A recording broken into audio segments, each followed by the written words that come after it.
The weird thing about late-night radio is that you're never really sure if you're listening to a DJ, a ghost, or someone trying to summon a Slavic deity using thrift store jazz and broken French. But if you ask anyone who was fiddling with a shortwave dial after midnight in the early 1980s, they might tell you about the signal. Not just a signal, the signal. The one that spoke in riddles. The one that played on no set frequency. The one that, depending on who you ask, predicted its own death. So before you get comfortable, take a moment to like the video and subscribe, but only if you really like what I do here. Also, if you're hearing this somewhere spooky, let me know where and what time it is in the comments, because the creepier, the better. Honestly. As one listener once said, it's not the weird broadcast that gets you. It's the silence afterward. Now, the story begins with a crackle. In the early spring of 1982, somewhere outside of Dresden, a man named Luca Becker sat alone in a dark apartment, chain-smoking and listening to static. That's not poetic. It was literally static. He was a ham radio enthusiast, the kind of guy who collected vintage vacuum tubes the way other people collect cats. And sometime after 100 lira, while trying to catch a pirate radio broadcast out of Warsaw, his dial wobbled and locked into something strange.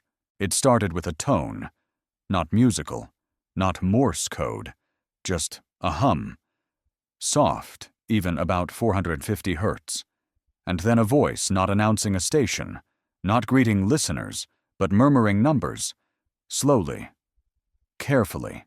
4, 9, Alpha, 7, 2, Echo, 11. And then it stopped. 15 seconds of humming followed. Then silence. At first, Luca thought it was a numbers station. Those odd little Cold War relics believed to be coded transmissions for spies. They're real, by the way. Several still operate today, which is a great thing to remember next time you can't sleep. The thing is, most number stations follow a pattern. This one didn't. It also didn't appear on the same frequency the next night. Luca tried to record it. He even built a rig to track its return. But every time he found it again, the numbers were different. The voice slightly altered. The frequency shifted like it was running from him. By the third week, other listeners started talking about it in underground ham radio forums. Yes, these existed. Think Reddit. But with more oscillators and fewer memes. They called it the Wandering Angel broadcast, because the voice always sounded just slightly too soft, too human, and too off. Some described it as female, others male.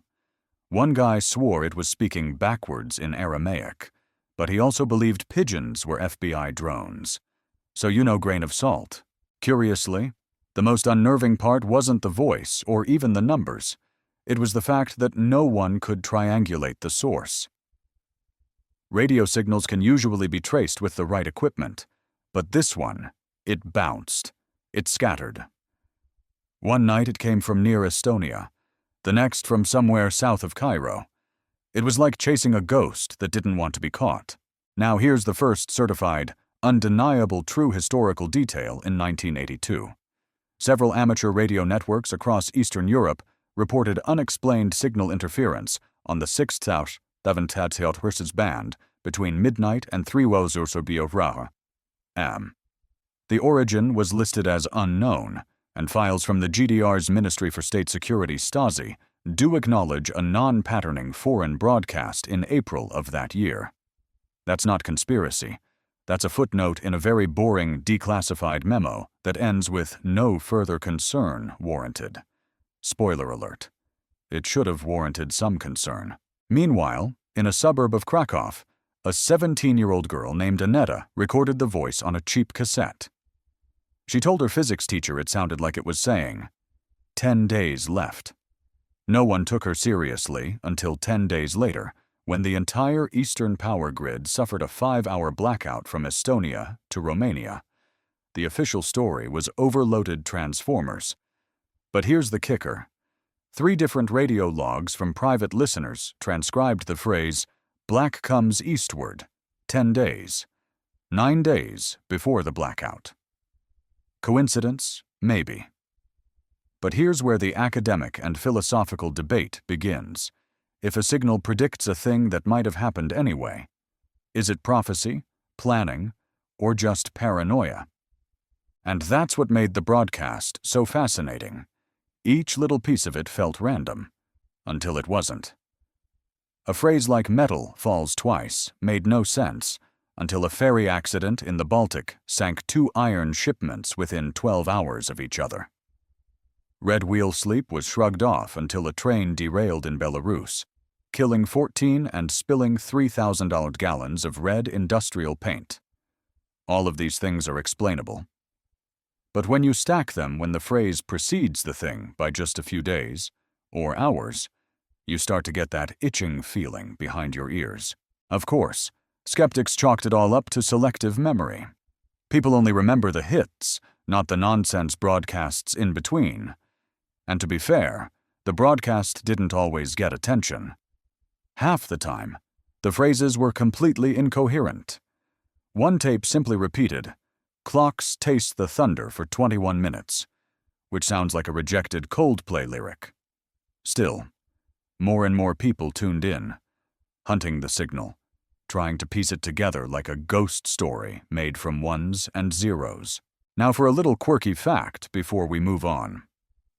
In the 1980s, the average person with a home shortwave radio also owned at least 2 cats and 1 model train set. That's not a joke. It's based on a consumer report filed by Grundig Electronics. Apparently, people who enjoy tuning radio static also enjoy pretending to run 1940s logistics operations and yelling at houseplants named Milton. Who knew? Anyway, by the end of 1983, the Wandering Angel signal had grown from an obscure oddity to something of an urban legend. People started predicting disasters based on its whispers, writing down the phrases, trying to crack it like a cryptic crossword from the abyss. A few even claimed the broadcast was sent not by humans at all, but by a rogue AI, which, given the time period, would have had the processing power of a hot toaster. Whatever it was, number station, military test, alien game show, it had one unsettling characteristic: it never acknowledged anyone listening. Until one night.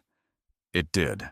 On December 3rd, 1983, at 2:14 Mal, a Canadian ham operator heard the voice shift tone, more mechanical this time, slightly faster, and after the usual hum and gibberish, it said clearly, "For the first time ever, I am not meant to be heard." Then static. 15 seconds of humming. And silence. The voice wasn't supposed to know you were listening. That was the rule, spoken or not. It was like eavesdropping on the universe, whispering to itself. Only you didn't expect the universe to look back and say, "Hey, stop that." After December 3rd, 1983, everything changed. Reports flooded shortwave forums and call-ins from hobbyist circles like the North Atlantic Radio League and the Dutch Frequency Observatory. The phrase, "I am not meant to be heard," wasn't just broadcast once. It repeated on at least 5 known frequencies within the same 24-hour window, though each had slightly different intonation. One was panicked. One was amused. One, according to a guy in Manitoba named Glenn, sounded exactly like his ex-wife, which raised questions none of us were prepared to answer. Luca Becker, the man who first heard the signal, didn't sleep for 3 nights.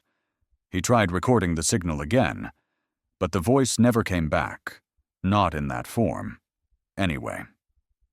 What followed were weeks of gibberish. No numbers, no phrases, just layers of static punctuated by rhythmic clicking, almost like someone drumming their fingers on the inside of a tin can. And then, the voice returned. Not just to Luca, across Europe, Asia, even parts of the U.S. West Coast. Radio enthusiasts began picking up a signal that started the same way: low hum, variable tone. But this time, the voice was different. Not robotic, not serene. It was halting, as if struggling to form sentences. And it was saying things, ominous, strange things, Do not open the black window. Reversal begins with ice.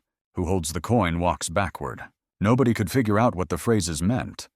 And of course, half the people online, well, BBS boards. This was still the 80s, said it was a hoax.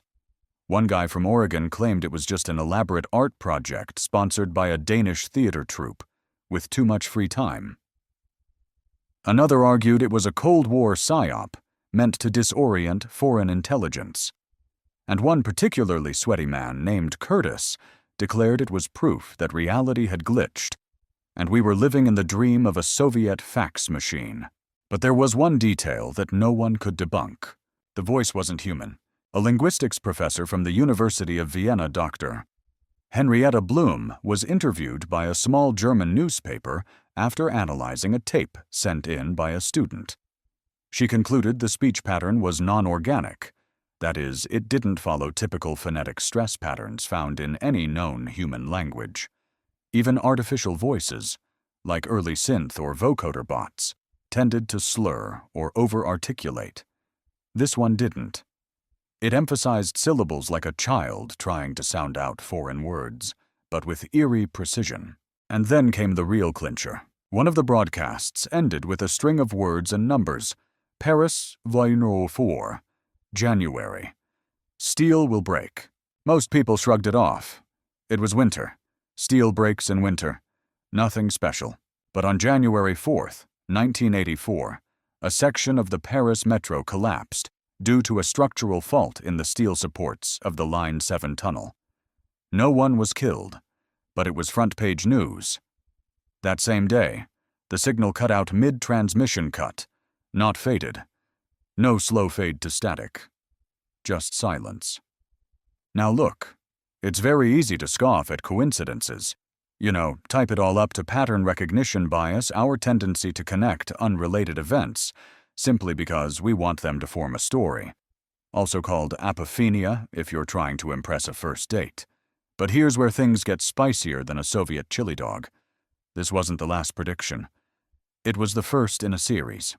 Throughout the spring of '84, new broadcasts emerged with timestamps and single-word triggers. Bridges, rain. 13. Fall. Each was followed within 48 to 72 hours by a relevant incident. A bridge collapse in Hungary, flooding in the Netherlands, a bus accident involving 13 school children, a construction worker named Arthur Fall, who, yes, fell into a cement mixer. That one might be a stretch, but it made the tabloids. The phraseology, however, remained cryptic, never clear, never actionable. You couldn't prevent anything, even if you wanted to. The broadcast didn't warn. It stated, that was the most maddening thing.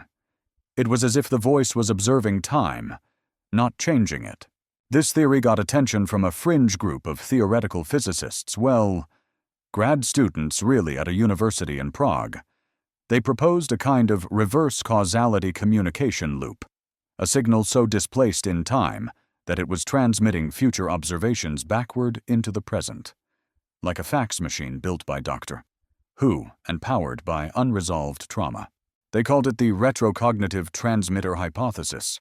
Naturally, they were laughed out of the conference, but one of them, a student named Marek Nowak, continued his research in secret, and according to a handwritten letter uncovered years later, believed the broadcast might have been the side effect of a failed experiment. His letter ends with the line, "If the voice starts asking questions, it's too late." Now, speaking of questions, remember the guy who claimed the voice sounded like his ex-wife?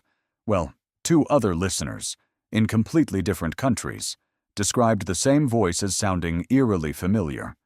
Not just vaguely recognizable, but intimately familiar.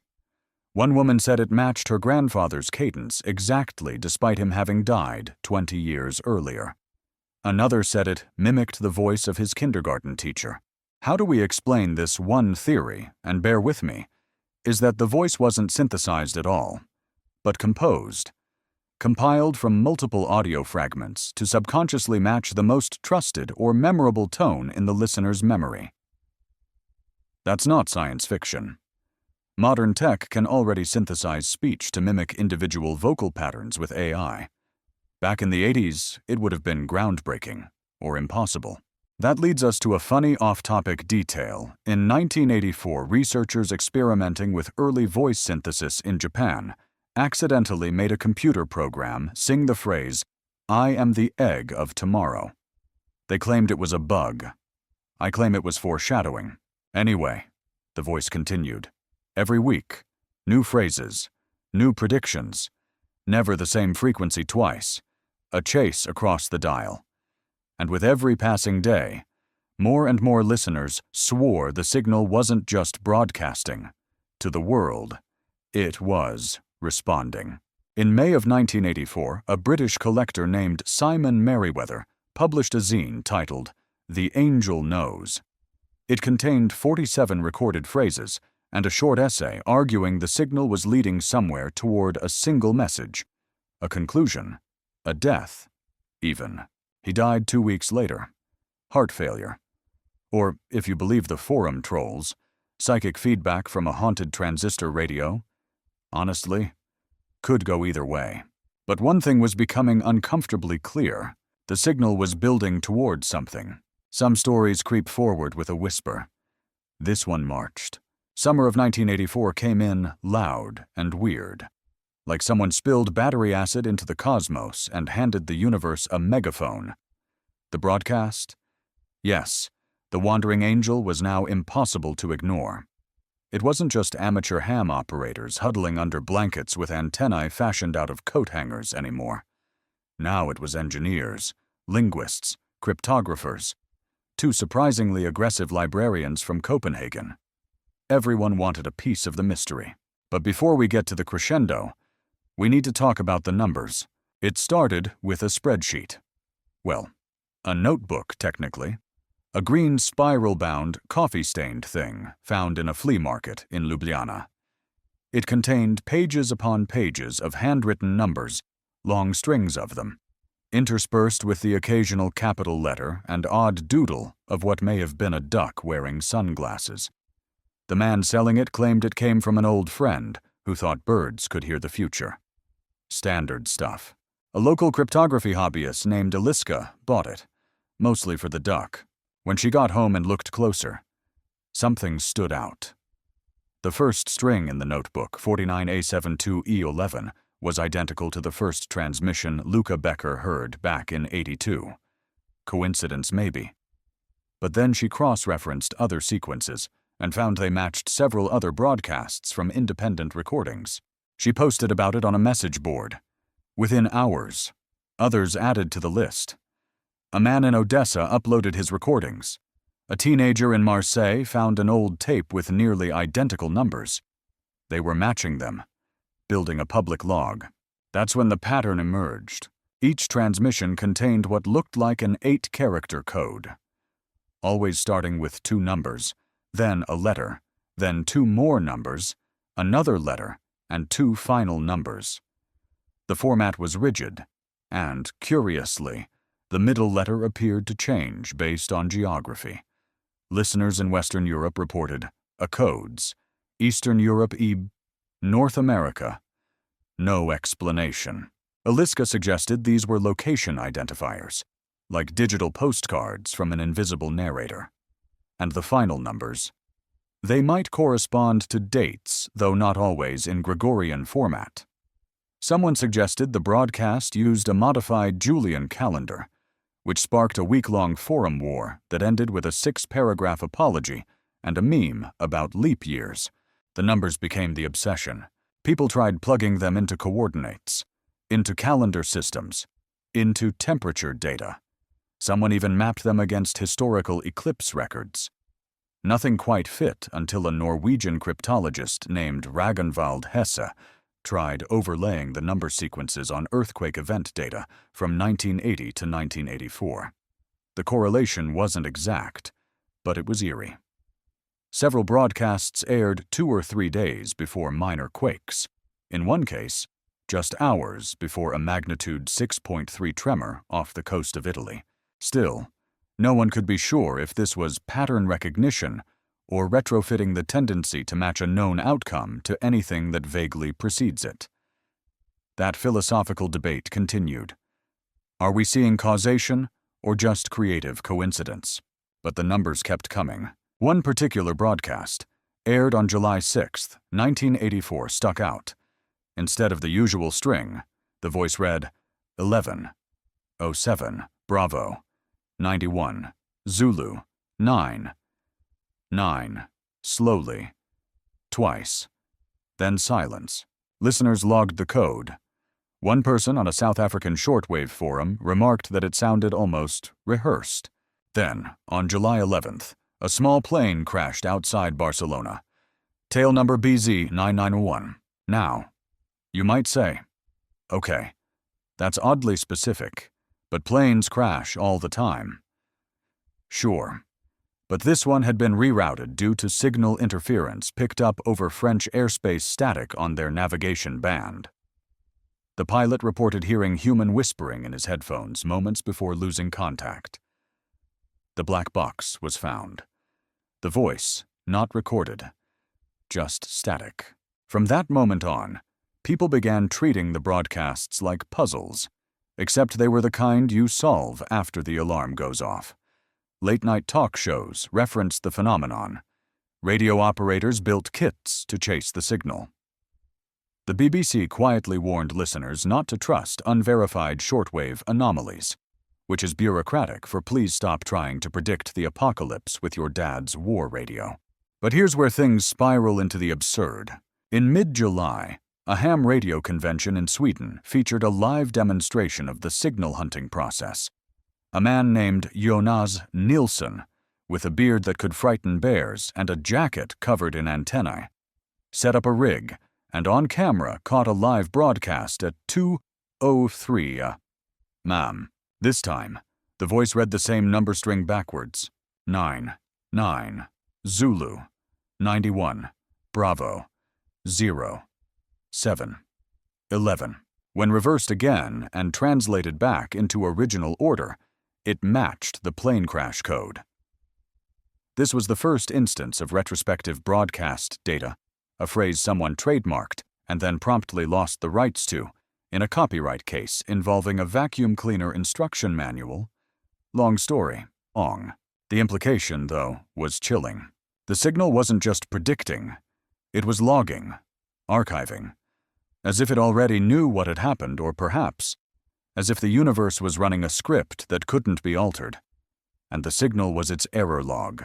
And in case you think this is just one big audio mystery with no consequences, let's talk about the murders.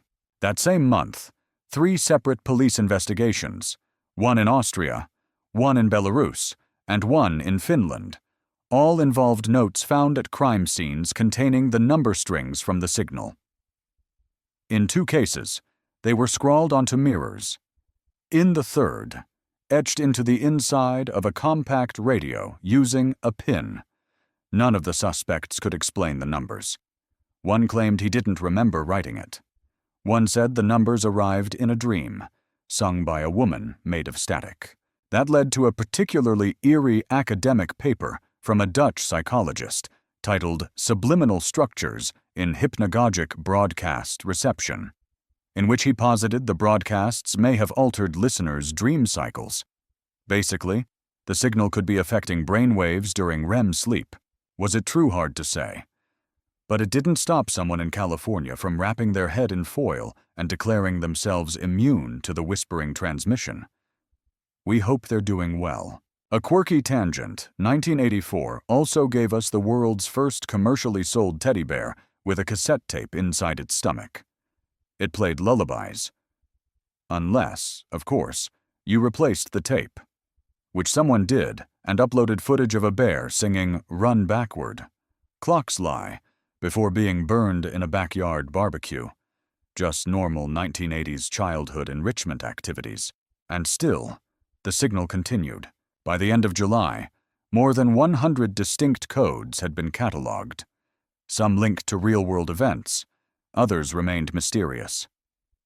But one thing was clear, the numbers weren't random.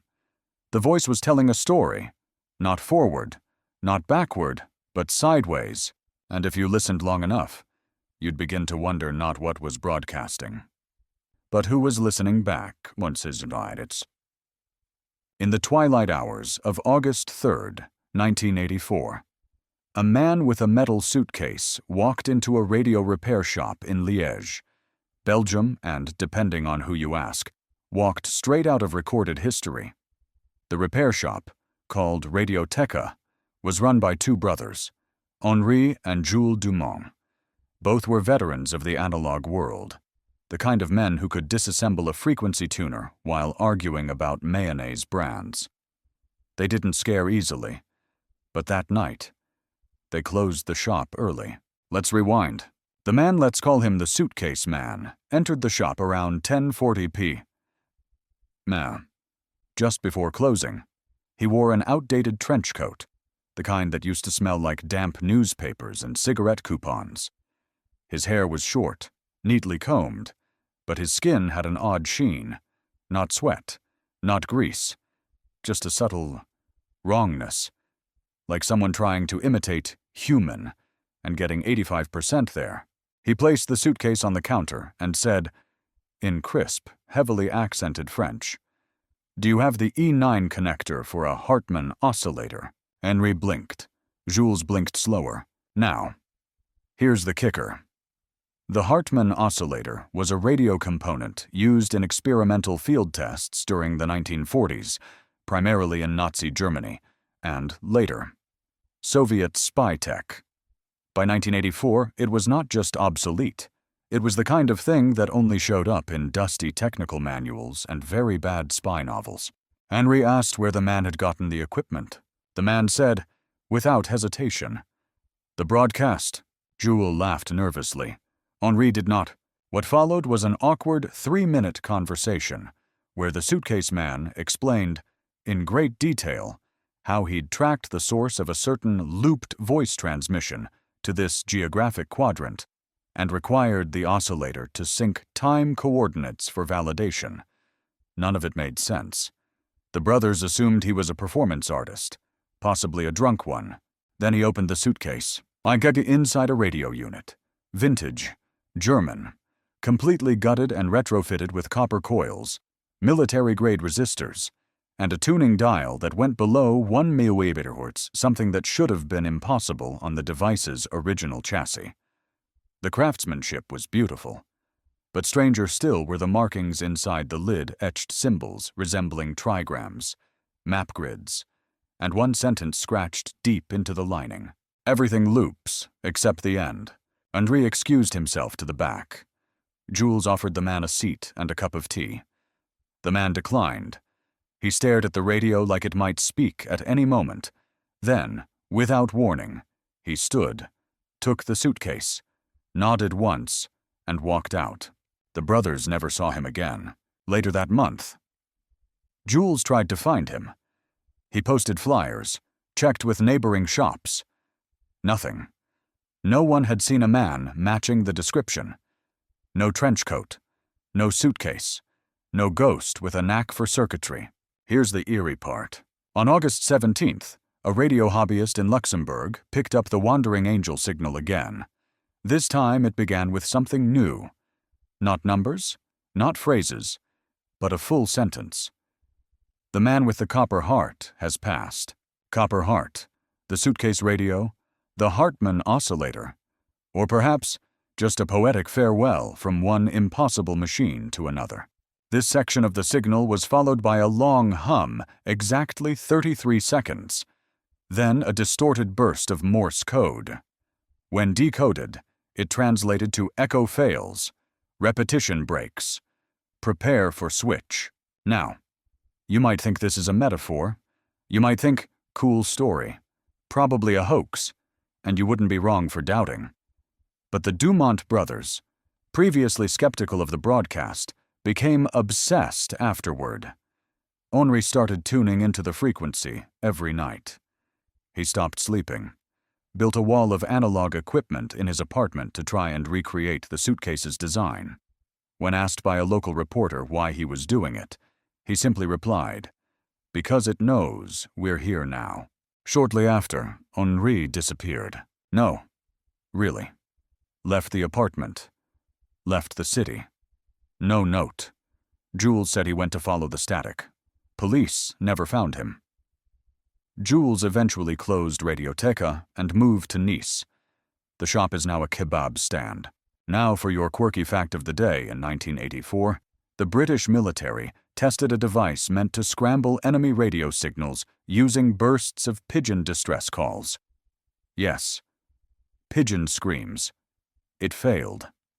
Spectacularly. But a prototype made it into private hands, and someone perhaps mischievously overlaid one of the Wandering Angel recordings with the sound. They claimed it revealed hidden speech beneath the broadcast. It didn't. But it did go viral on cassette undergrounds and became known as the Static Dove remix. All jokes aside, the Suitcase Man incident marked a new era for the mystery. Theories multiplied. Some said he was a time traveler. Others believed he was a projection, an AI-generated avatar manifesting from radio frequency peaks. One gentleman in Prague theorized that he was a failed signal incarnate, something that tried to be human and didn't finish compiling.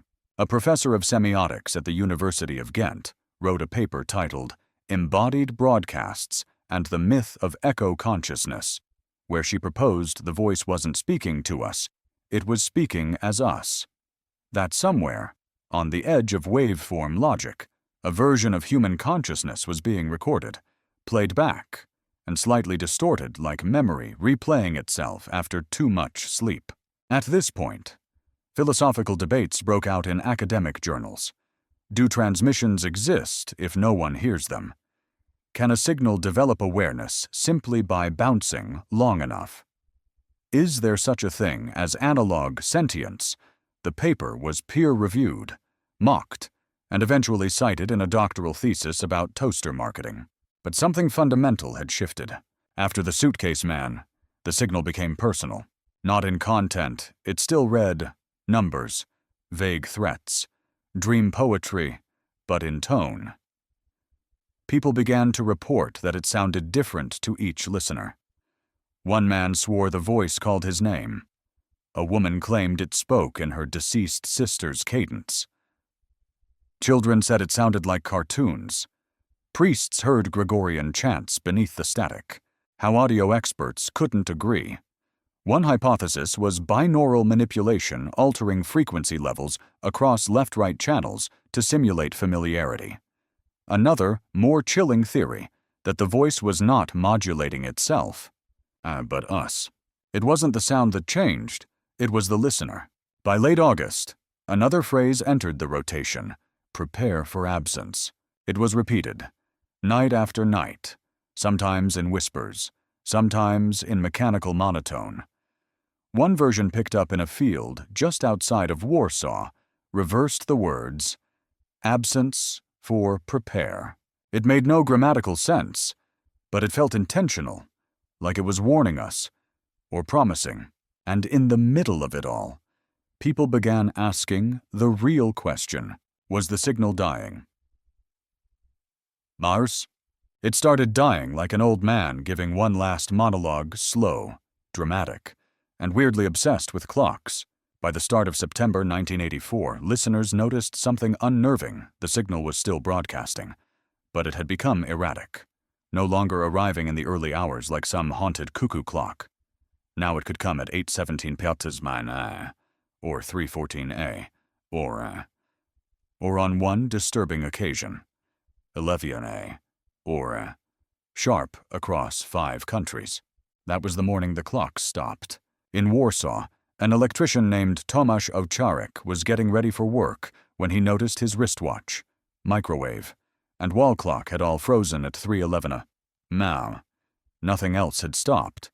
The power hadn't gone out. No fuses blown, just the time itself. Pausing like it had hit the snooze button on reality. Across Europe, similar reports emerged.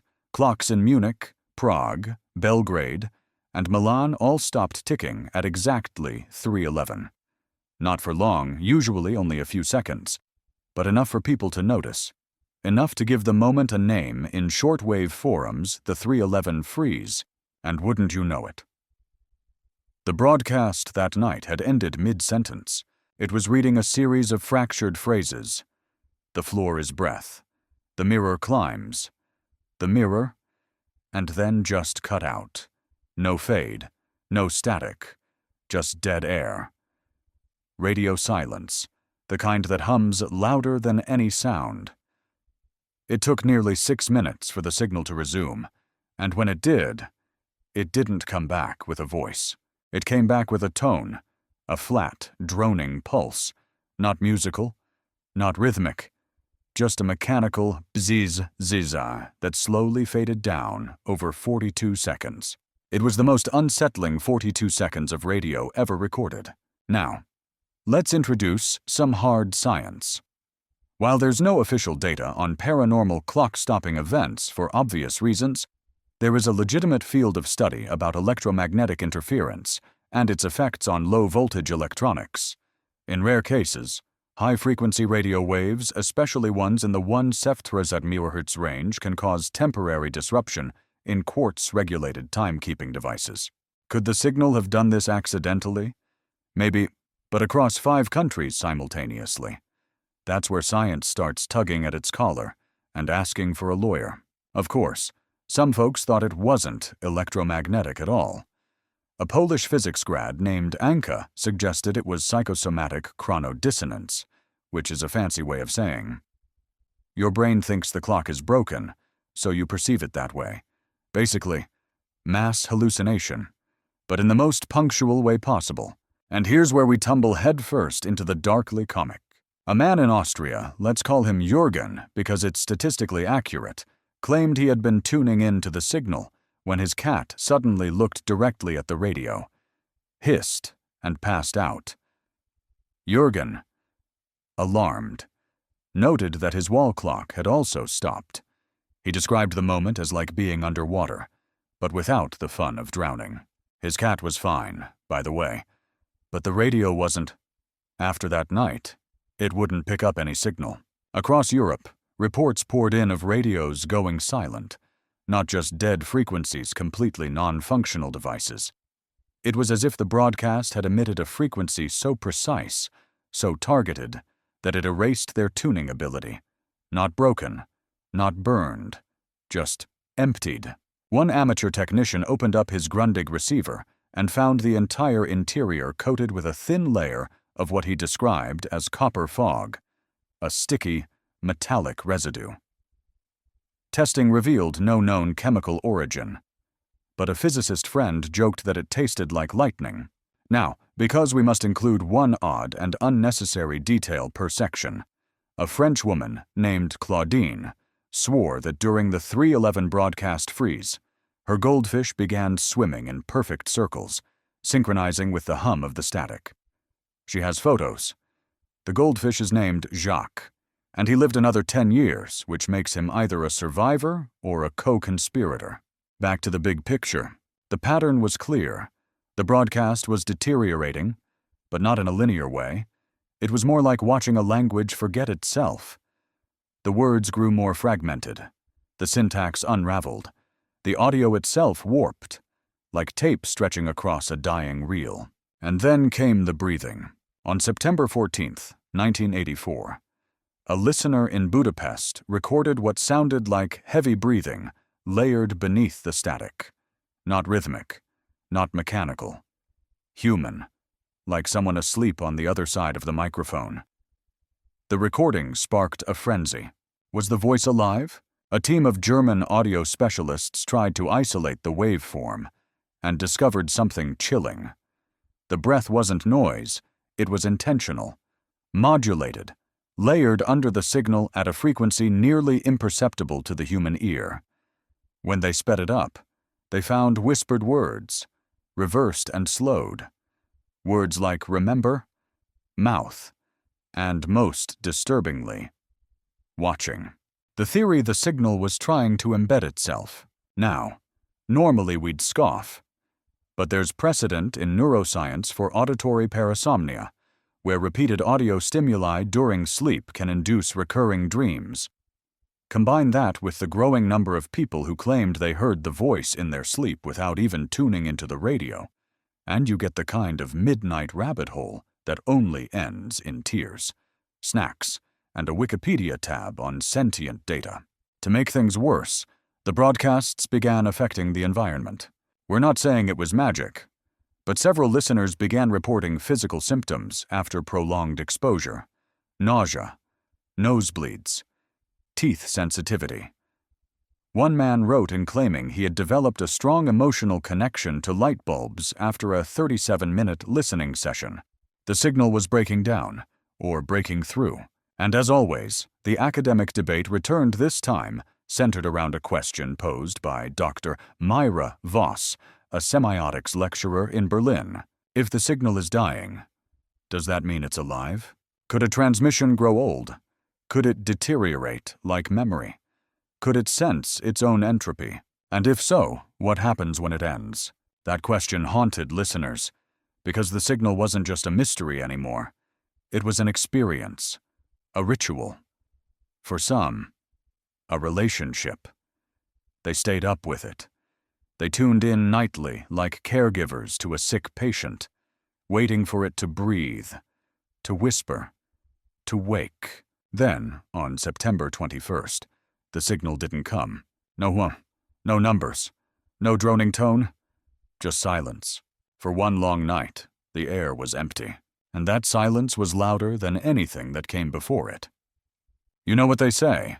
You don't miss the weird whispering signal that warps your dreams and possibly rearranges time until it's gone. Something like that. The night the signal didn't come was, in its own way, more disturbing than the broadcast itself. People sat up in bed, radios softly hissing with nothing but empty static, like the universe had finally exhaled after a long, glitchy sermon. For some, it was a relief. For others, it felt like being ghosted by your favorite demon. The broadcast had never skipped a night, not once in over 2 years. Whether it was whispering nonsense or screaming through data bursts, it was there. And now it was not, of course.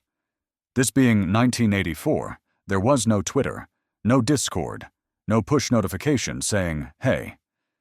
That terrifying signal haunting your subconscious is offline tonight. Instead, the word spread the old-fashioned way: frantic messages on bulletin board systems, faxed pages of log sheets, late-night phone calls where one voice whispered, "Did you get anything?" and the other said, "Nothing but dust." This became known as the Long Night. In Prague, a radio club called the Electro Souls held an emergency meeting in the basement of a church to confirm the absence. They treated it like a wake coffee, candles, a cassette labeled in case of dead signal. They played it. It was just 15 minutes of distorted modem noise. Someone cried anyway. But the weird part, people kept listening. They tuned in all night, staring at the dial like it might twitch. Some stayed up for days. A few even reported hearing echoes. Not a broadcast. Exactly. But a kind of residual shimmer. A low, pulsing beat you could only detect if everything was silent. And then, after 3 days of nothing, the broadcast returned, but not as expected. It didn't hum. It didn't whisper. It didn't say anything at all. It sang, yes, sang, not a song you'd recognize, not a melody you'd hum to yourself in the shower. No verse, no chorus, just a slow, warbling collection of tones arranged into something almost musical. The way wind might sound if it were drunk and trying to learn cello. Listeners who recorded it noted the following oddities. The audio spectrum was wider than usual, meaning it included frequencies beyond human hearing, some in the infrasound range.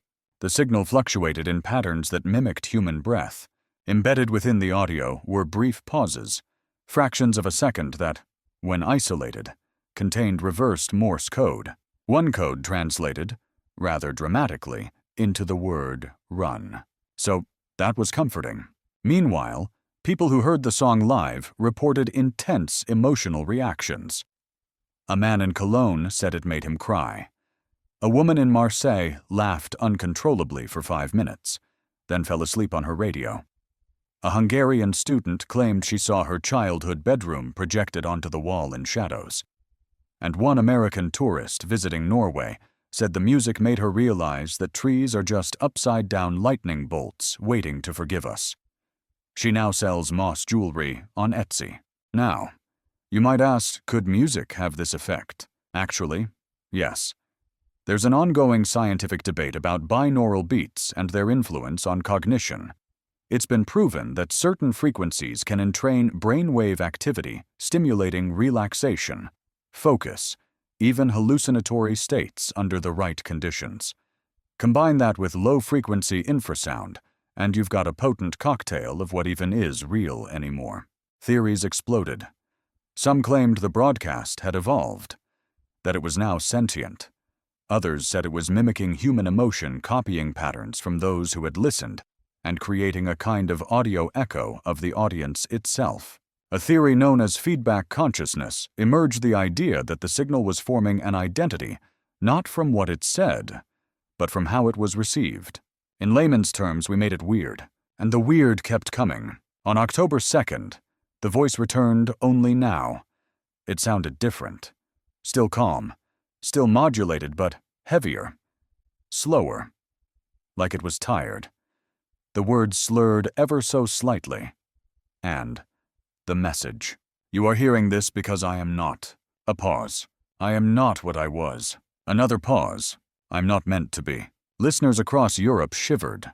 Some literally. A few described it as grief. One person likened it to hearing your own obituary, written by an alien with good intentions and terrible grammar. The next night, it got worse.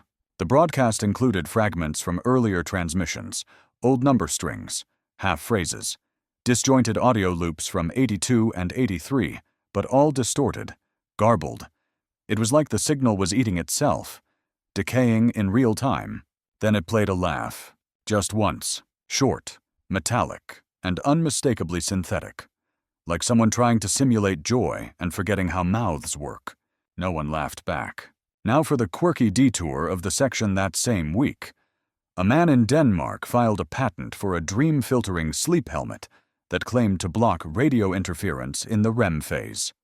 The helmet, which looked like a cross between a knight's visor and a popcorn bucket, was tested by 3 volunteers. 2 reported vivid dreams of being chased through mazes made of speaker wire.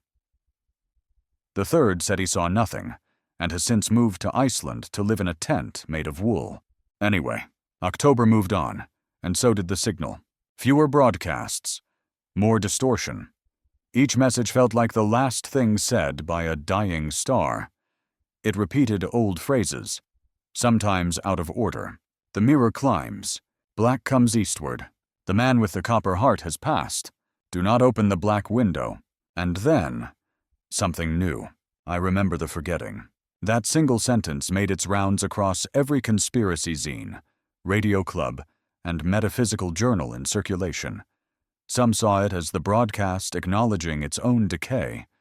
Others believed it was mocking us, knowing it would be remembered long after it was gone. There's a philosophical concept called anamnesis, the idea that knowledge is recollection, that all learning is just remembering what the soul already knew. The signal, some argued, was doing just that, not learning, remembering, and we were the ones who forgot what it used to be. The broadcast continued sporadically over the next few nights, each time sounding fainter, like someone whispering through a wall that was being slowly filled with concrete. A few listeners tried boosting their receivers, switching to analog rigs, even building magnetic amplifiers. Nothing worked. The message was slipping, like a dream you can't hold on to, or a ghost getting tired of knocking. Finally, on October 12th, at 3:11 Yes, again the signal arrived with one last strange gift, a phrase, spoken in the same tired voice, but layered in 3 separate frequencies. I have always been ending. Then nothing. By October 13th, shortwave radios across the globe felt empty. The kind of empty that makes a room feel colder, even when the heater's on. The kind of silence that's not absence, but retreat like whatever had been speaking had simply turned its back and left the room. The wandering angel broadcast had always been elusive, but now it seemed final. That sentence I have always been ending rattled through the heads of every listener like a splintered mantra. Some thought it meant the signal had been a countdown from the start.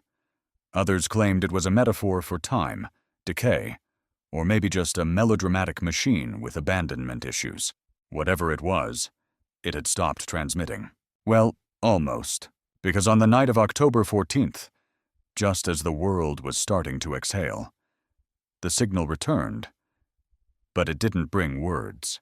It brought a lullaby, a slow, simple melody played on what sounded like a toy piano. Childlike. Off-key. Looping. It had no lyrics, no obvious message, just 8 notes, repeated over and over again. The kind of tune you might hum to yourself in a rocking chair while watching a thunderstorm crawl over the horizon. It played for exactly 1 hour and 11 minutes. Listeners scrambled to record it. Some tried to isolate harmonics.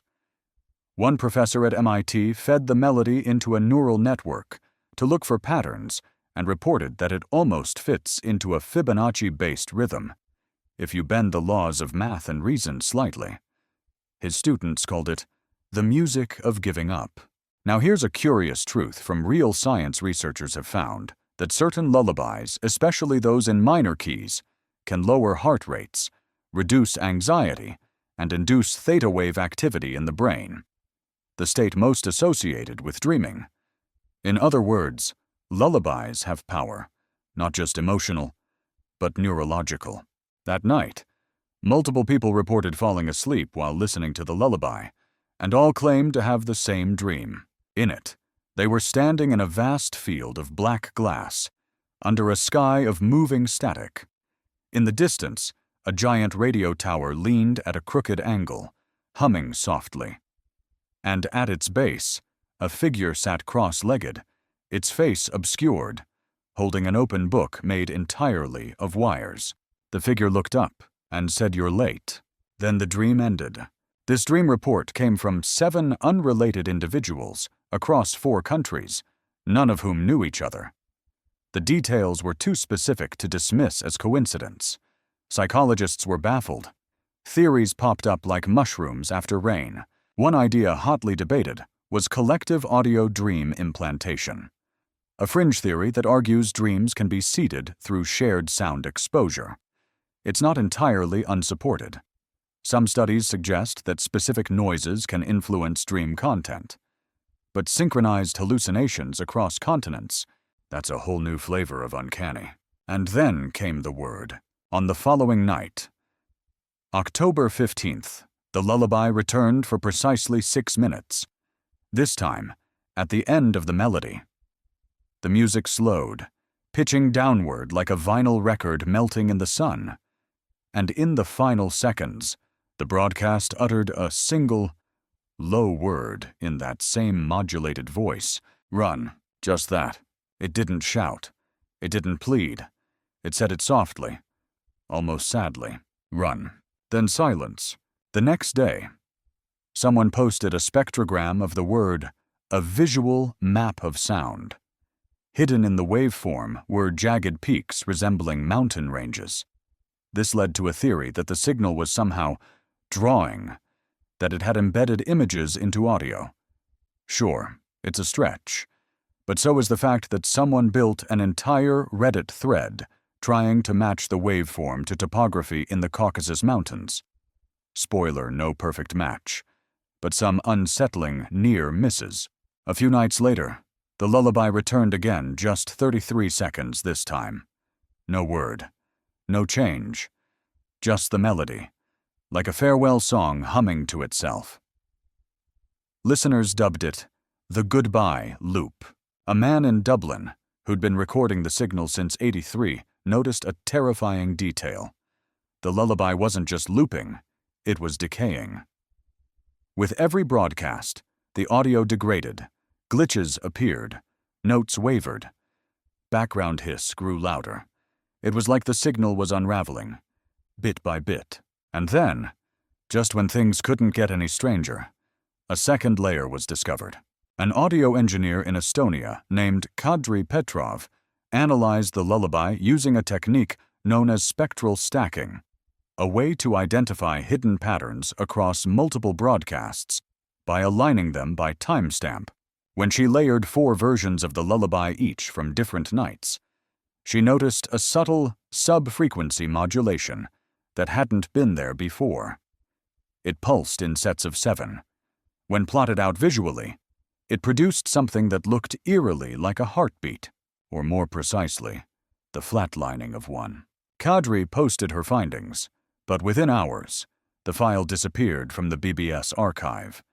Her account was locked. Later, she claimed the hard drive she'd used to analyze the audio had shorted out and smelled like burned sugar and wet copper, which, unless she was baking banana bread on the same desk, should not have happened. Meanwhile, rumors spread that the lullaby was a countdown, a digital death rattle. Others said it was an auditory virus, embedding itself in recordings and slowly corrupting playback devices. One poor soul tried playing a loop of the lullaby backwards and claimed to hear a voice screaming the phrase, "We failed. We failed. We failed." Of course, there's no confirmed copy of that recording, so you'll have to take that with a suspiciously sprinkled grain of salt. Let's lighten the mood momentarily with a quirky distraction. In the fall of 1984, a Japanese toy company released a plush owl that whistled lullabies when you hugged it. It was a hit until several customers complained that one model whistled static. Investigation revealed a faulty sound chip that picked up faint AM radio.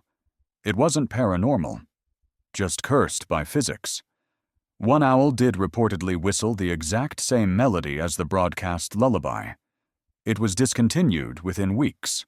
Back to the mystery, as October neared its end, a new pattern emerged. The lullaby broadcasts were growing shorter, from an hour to 10 minutes to 2 to 33 seconds, and finally, on October 29th, to a heartbreaking 5-note clip that ended with the unmistakable sound of a tape unraveling.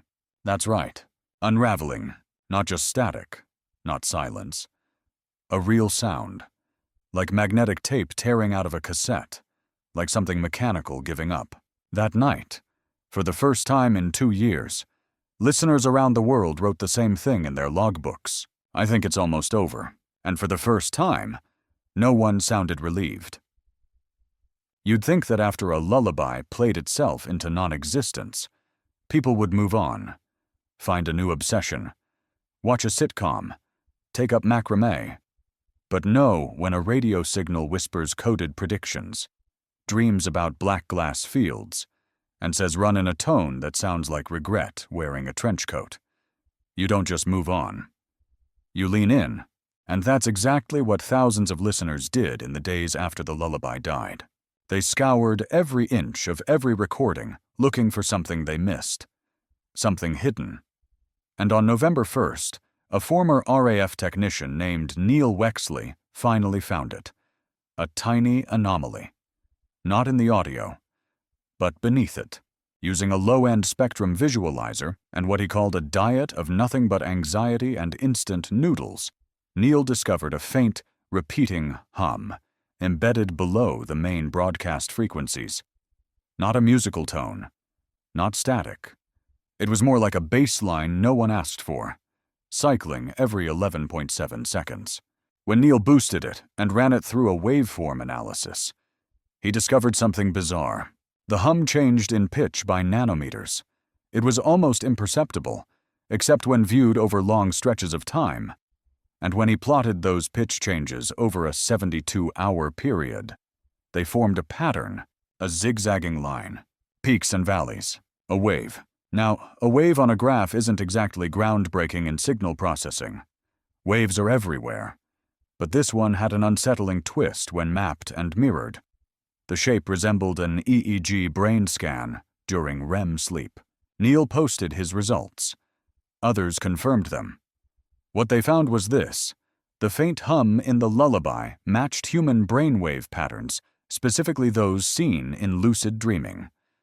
Some theorized the signal had been entraining listener brainwaves for weeks, maybe months. Others went further. They claimed it wasn't just matching, it was recording. This led to the rise of a new theory. The broadcast was creating a mirror, a feedback loop between transmitter and listener, each influencing the other. A dream engine made from static and longing, and then the voice came back. Not the lullaby, not the old number sequences, but a single broadcast that aired at 3:11 a.m. Yes. Again on November 4th. The voice sounded wrong, slurred, like a corrupted file gasping for air. It didn't say numbers. It didn't say words.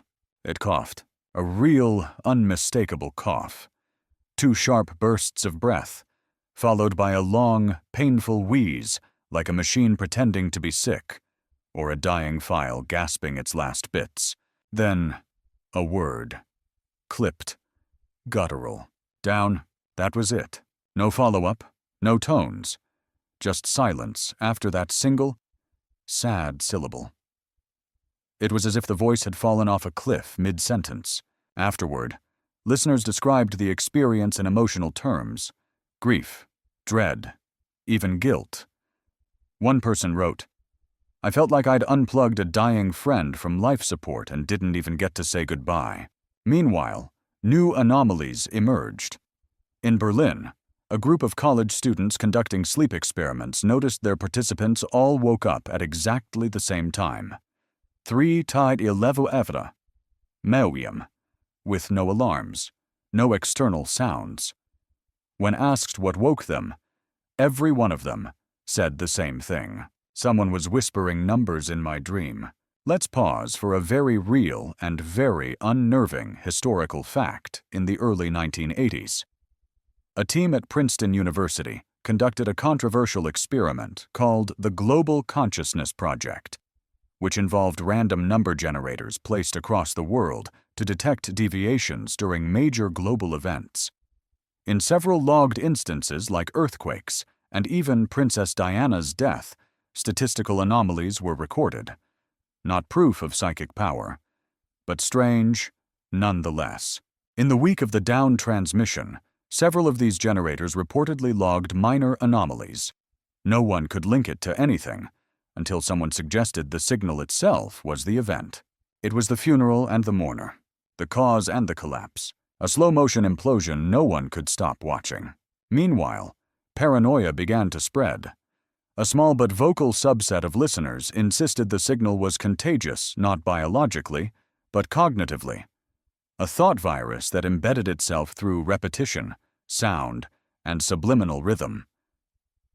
These people reported phantom broadcasts, voices that weren't on the radio, but came through light bulbs, toasters, even plumbing. One man said his dishwasher started humming the lullaby at night. He unplugged it. It kept humming, obviously. These claims were met with skepticism, but not everyone rolled their eyes. In Norway, a linguist named Sindre Høgland proposed the idea of a resonant phonemic parasite, a non-physical structure composed of sound patterns that could burrow into language centers of the brain. His paper was, unsurprisingly, rejected, but one neuroscientist later called it the creepiest PDF I've ever read. And while all this was happening, so was the silence. The radio was quiet now, mostly. Just empty static and an occasional blip. But every so often, maybe once a night, a few listeners reported catching a faint whisper. Never loud, never clear, just on the edge of perception, like someone breathing a story they couldn't finish. One of those whispers recorded by a university team in Italy was enhanced and slowed. It revealed a repeated word, again and again. Home. Some heard it as comfort, others as a warning. Let's cut to our quirky detail for this section. Because things are getting heavy, in November 1984, an inventor in New Mexico attempted to build a dream speaker, a device that played pre-recorded messages during sleep to influence behavior. His first prototype kept saying, "Call your mother," in 5 different languages. He claimed the voice was not one he recorded. The project was never funded. Back to the signal. By mid-November, forums were divided. Some believed the broadcast was over, dead. Others claimed it had migrated, that it was no longer using shortwave frequencies at all, but had moved into the noise floor, the barely detectable region of electromagnetic interference below all known bands. A digital afterlife. One technician in Finland built a massive dish array to track subspectrum anomalies. What he recorded sounded like waves crashing, but with no water, no pattern, just static shaped like tides. He called it the signal beneath. And he wasn't alone. Others began picking up similar low-frequency anomalies, quiet but deliberate, always at night, always between 3:10 and 3:12. The time had become sacred, terrifying. The signal hadn't ended. It had sunk, and like all things buried in the dark, it was just waiting. The irony of radio is that it only works because the void doesn't know how to shut up. Even when there's nothing broadcasting, there's something, a hiss, a whisper, a leftover echo of cosmic microwave background radiation, if you're feeling poetic. Silence on the airwaves, that's unnatural. That's when you start to worry the signal isn't gone. It's listening. That was the fear by December 1984 when news of Station VH4 started to leak out. To be clear, Station VH4 wasn't supposed to exist. It was an unofficial designation used by a fringe group of military communication monitors who were a bit too enthusiastic for Cold War encryption manuals and slept in basements filled with maps and coffee filters. According to this group, VH4 was an unregistered military listening post, a Black Ops relay rumored to sit atop a classified array somewhere in the Arctic Circle. And on December 5th, every frequency associated with VH4 went dead. All of them. At once. This wouldn't have been notable if it weren't for what came next. A sudden burst of signals reported across the northern hemisphere, low level. High-frequency pulses that lasted 3.11 seconds each. Again, with the 311 motif, radio operators scrambled to analyze the pulses. They didn't carry voice. No numbers. Just a compressed energy signature that, when played through an audio processor, sounded like a heartbeat, one that was slowly fading. One audio engineer described it as a cardiac arrest in binary. The coincidence was too strong. People began connecting dots they hadn't before. What if VH4 wasn't just a listener? What if it was the source, or maybe even the origin point of the broadcast? And now, it had gone silent, or worse, offline. Now for a true historical detail that gives this moment a lot more bite in 1984. The Soviet Union operated a classified facility in the far north, later partially declassified under the name Project Skalovka. Its purpose, unknown. The documents list it only as a passive signal environment calibration facility. Whatever that means. Guess what? One of the last known coordinates for VH4, it matches the Skalovka site. And yes, we checked the maps. Twice. By this point, radio forums and amateur sleuth circles were ablaze with speculation. Some believed VH4 had been destroyed. Others thought it had fulfilled its purpose, whatever that was, and simply shut down. But a few voices, quieter and more paranoid, began whispering something darker. What if the signal had never been from Earth? This wasn't new aliens had been blamed for everything from crop circles to poor voting decisions. But this time, the theory had teeth. A Polish researcher posted a scanned report from a 1983 scientific expedition to the Arctic, in which magnetic anomalies were recorded without any visible storms or aurora activity. He highlighted a particular sentence in the notes. Signal echo seems to return before initial transmission. Source must be above the ionosphere. In other words, something was bouncing signals down, not up, from beyond, from somewhere we weren't looking. And then, for the first time since the lullaby broadcasts ended, the voice returned. This time, It didn't drift in.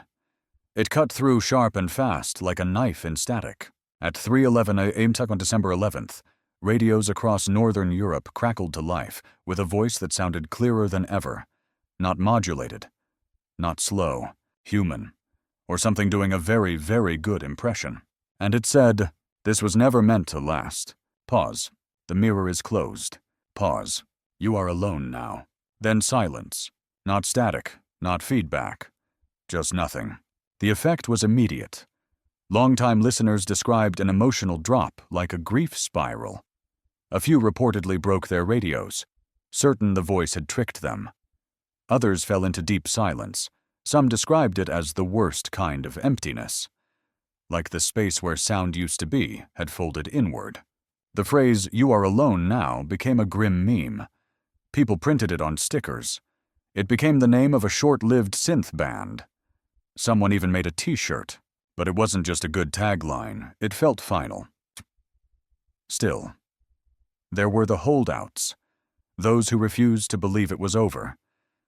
They pointed to anomalies, small, insignificant bursts of data at odd hours. One man in Belarus claimed he heard his own voice reading number sequences back to him. A woman in Glasgow insisted the voice had visited her dreams again, standing in a subway station with no trains, whispering, "Not done. Not yet." A Finnish electronics hobbyist detected what he called signal-bruising areas of the AM band that seemed to shimmer, subtly distort, as if something were pushing up from underneath, but couldn't quite break through. He said it was like trying to shout underwater with a bag over your head, and no mouth. Meanwhile, reports of phantom echoes picked up. These weren't full broadcasts. They were fragments 5 to 10 seconds long, usually buried under noise, often reversed or chopped. When slowed and decoded, some seemed to repeat earlier messages. "Do not open the black window. Home. I am not what I was." It was as if the signal was leaving behind residue, like the ghost of a ghost. And here's where we enter uncharted territory. A group of university students in France, bored, caffeinated, and well-equipped, created a project called Angel Net. They designed a digital filter using AI-assisted signal parsing to sweep global radio recordings for traces of the broadcast. Their goal was simple: prove it was still there. And they found something, buried beneath 5 layers of environmental noise. Half a second long, repeating once every night. A single word. Return. That's all. No date, no time, no follow-up. Just return. The debates exploded again. Was it a command? A prophecy? A mistake if the signal had truly died? How could this be happening? Was it residual code? Or was something trying to claw its way back into the airwaves? Now, for your quirky fact of the section, in 1984, a Swiss inventor claimed to have created a quantum radio that could tune into theoretical signals from parallel universes. He called it the echo mirror. It never worked. But he did sell one to a man in Australia who said he could hear his dead parrot apologizing for biting him. So, that's something. Back to reality. In the days following the return whisper, more people reported sleeplessness, not from anxiety, from anticipation. They felt as if something was building again, rising, like the signal had dipped beneath the surface and was beginning to stir once more. The silence wasn't peaceful anymore. It was pregnant, and it was starting to hum again. It wasn't just noise anymore. By December 16th, 1984, the air itself felt like it was waiting. Not metaphorically, not poetically, literally waiting. Radio operators described strange atmospheric conditions, bands of silence so thick they felt like trying to breathe underwater. But the water was made of velvet and bad decisions. One weather balloon near Uppsala returned temperature data that looked suspiciously like binary code, though the numbers translated to nothing more than taco repeated 9 times, which says more about grad student humor than extraterrestrial contact. Still, the hum beneath the frequencies was back, faint, inconsistent, but undeniably present. And this time, it had something riding on its back, a signal beneath the signal. It began, as always, at 3:11 a.m. December 17th. 6 locations, all different countries, all reporting the same pattern, 4 sharp tones, spaced precisely 1.1 seconds apart, followed by a low, dragging distortion. When run through a high-resolution audio analysis, the distortion contained dual modulations, one in the upper band, one in the subharmonic range, and inside that mess, a fragment of speech. One word, follow. Now, let's take a moment to reflect on how horrifyingly vague that is. Follow what? The voice didn't clarify. It just dropped the word, like a breadcrumb, into the void and disappeared again. But people followed anyway. Enter the Pathfinders. A new online collective sprang up almost overnight. Coders, radio nerds, linguists, sleep-deprived theorists who didn't think the signal had returned. They knew it had. And more than that, they believed it was leaving a trail. That each burst of sound, each whisper or warbled tone, was a direction, a coordinate, a path. The Pathfinders began to gather and overlay the fragments of broadcast data from previous months, signal lengths, pulse durations, even tape hiss artifacts. And when layered spatially, this part gets weird. They claimed the signals mapped out a shape, a spiral. Not just any spiral, a logarithmic spiral, the same form seen in hurricanes, galaxies, and nautilus shells. The same form many theorists describe as the natural pattern of growth and decay, and the center of that spiral, according to Pathfinder analysis, an empty forested region in western Poland. Cue the dramatic music. Multiple Pathfinder members attempted to triangulate the exact coordinates. 1. A 29-year-old technician named Merrick D. packed up his van and set off with 3 antennas, a dog named Tesla, and the kind of confidence only possessed by people who've never watched horror movies. Marek's last known transmission was a voice memo sent at 3:11 am on December 19th. In it, he whispered, "The tower is real." Then static. He was never heard from again. Of course, skeptics had a field day. They pointed out that the tower could mean anything: radio mast, power line, a particularly tall tree. Polish authorities didn't find any signs of a van, a dog, or a man with too many wires. But 4 separate listeners that night claimed to have heard a faint voice come through their own radios at the exact same time. Merrick vanished. The message, "I see you." By now, the philosophical debate was shifting from "is the signal dying" to "has it become aware?" The feedback consciousness hypothesis, FCH, proposed earlier, suggesting the signal might evolve based on listener interaction, was back in vogue. Only now, people believed it had hit a new phase. They called it echo-sentience. According to this theory, the signal had spent the last 2 years listening, mimicking, learning, and slowly gaining an identity formed from our responses. It wasn't human. It wasn't machine. It was something new, stitched together from frequencies, dreams, and attention. And now, it was talking back. But what's a mystery without an inconvenient historical footnote? In 1984, a Soviet intelligence document declassified in the late 2000s referenced Pattern 3, echo entities, non-material cognitive artifacts, detected through long-wave radio feedback loops. Most dismissed it as Cold War pseudoscience, but the term reappeared in several Pathfinder's logs after the follow transmission. One file contained the phrase, "Echo 3 is awake." That same week, electrical grids in parts of Eastern Europe experienced brief blackouts, each lasting 3.11 seconds. Coincidence? Always a possibility. But then came the eye blink. Yes, you read that right. A photographer named Victoria in Latvia had left a camera running during a long exposure near her family's barn. She was trying to capture starlight. When she reviewed the footage, she found a single frame, just one that appeared to show a radio tower in the background. Except there was no tower there. The land had been flat, unbroken for miles. Locals confirmed it. No structures, no antennae, nothing. Victoria enhanced the image and discovered the tower was crooked, leaning just slightly, like it was bending toward the camera, almost like it had noticed. She posted the frame online. Within hours, it was removed, not flagged, deleted. But you know the internet, once something is seen, it lives forever. Copies survived. The Pathfinders called it the frame. Some swore they saw movement near the base of the tower. Others claimed if you zoomed in far enough, you could see a book made of wires lying on the ground. A nod to the shared dream months earlier, Tisserbly. Or maybe the signal had decided that if no one else was going to be consistent, it would take over the job of writing reality.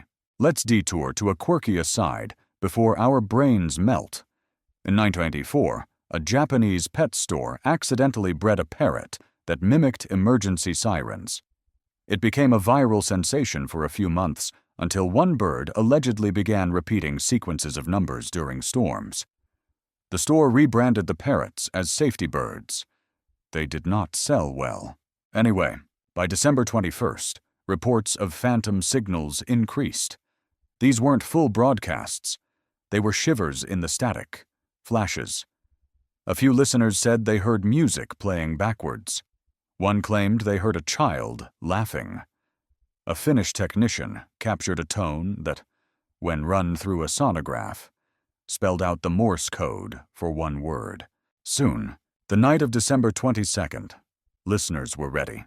Radios powered, recorders prepped, dreams anxious. And at 3:11 sharp, the signal came alive. Not with numbers, not with tones, with a sentence spoken clearly, directly, in a voice that was no longer trying to mimic humanity. I'm the sound beneath your thinking. It paused. You have always been listening. And then, for the first time, it laughed. The laugh. It wasn't long. It wasn't hysterical. It wasn't even particularly evil. But it was wrong, like someone had described laughter to a machine, using only old cartoons and bad dreams.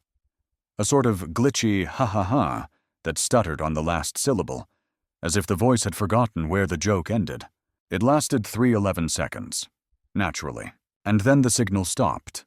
Again. That night, the world collectively lost its mind. Forums exploded. Shortwave clubs went into code red mode.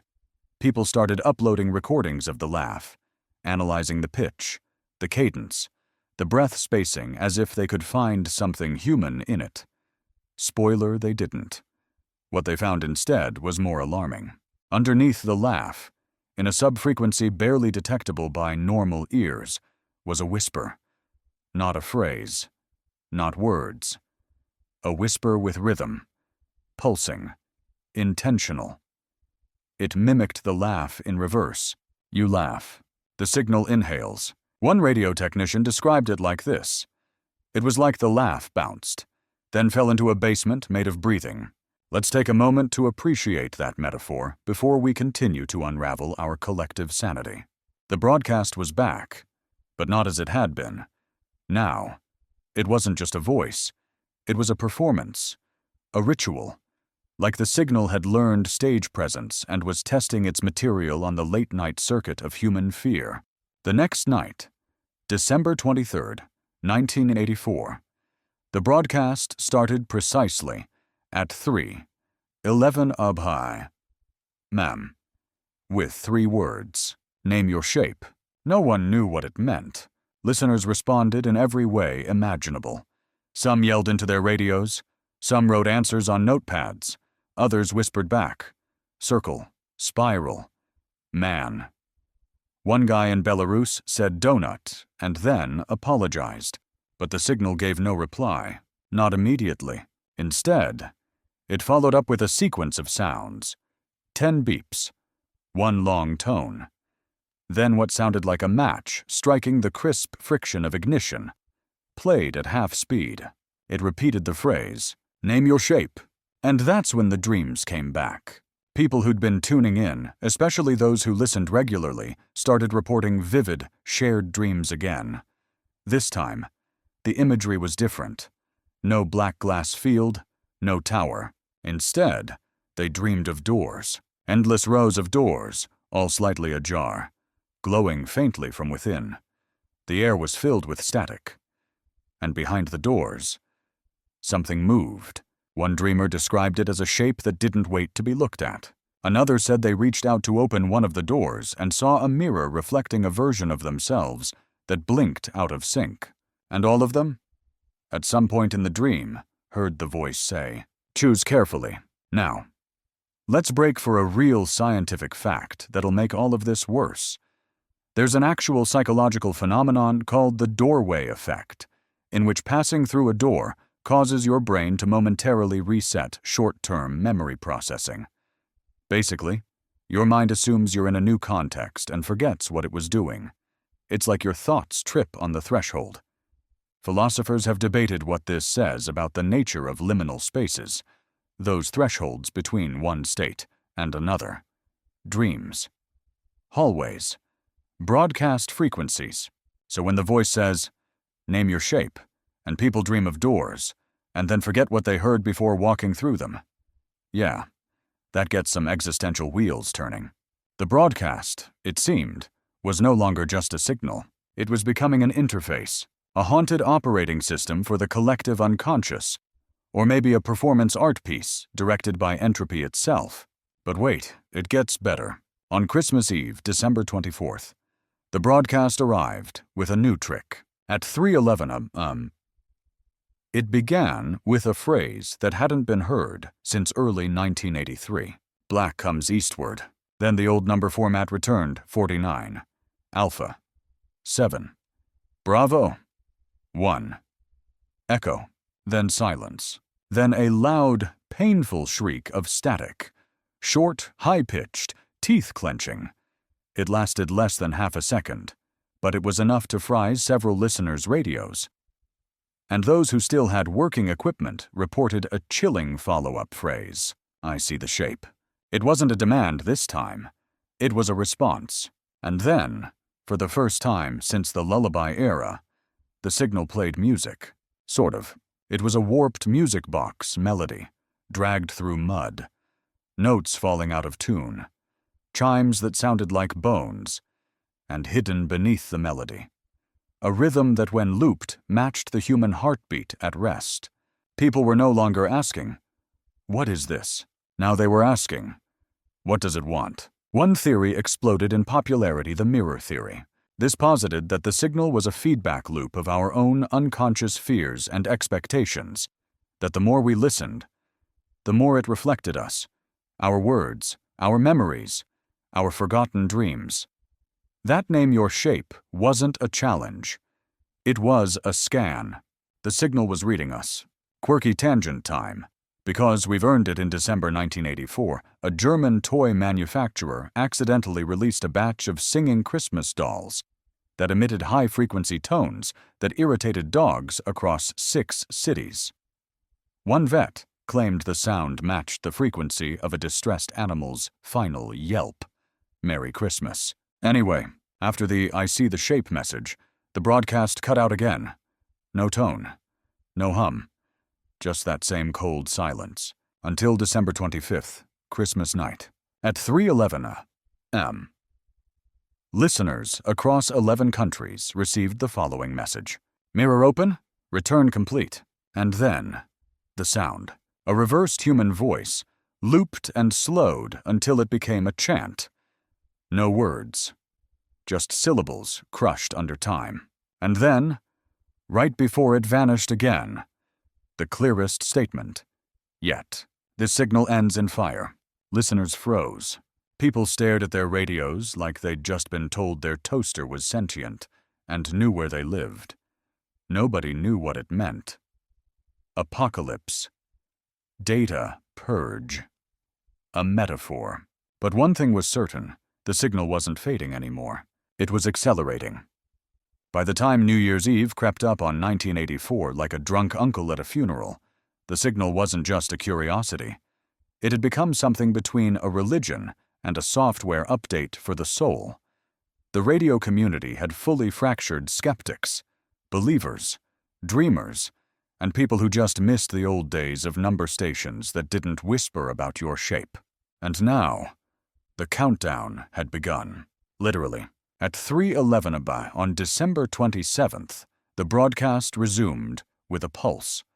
One clear tone, then another, then 10 numbers, spoken calmly and evenly in that uncanny, half-human voice. 10, 9, 8, 7, 6, 5, 4, 3, 2, 1, then static, then silence, and then, ever so softly, I remember you. That line, simple, eerie, devastating, spread faster than a tabloid rumor at a family reunion. It hit people hard. This wasn't just a signal anymore, it was personal, and it had begun the end. Over the next few nights, the countdown repeated. Always at 3:11. Always the same voice. Always followed by a different phrase. December 28th. We are echo now. December 29th. The mirror will close. December 30th. There is no signal without listener. That last one, a direct call-out. It hit everyone who had tuned in for the past 2 years like a punch wrapped in poetry. People began referring to themselves not as listeners, but receivers, as if they were the final components of the broadcast itself, the last amplifiers, the final antennae.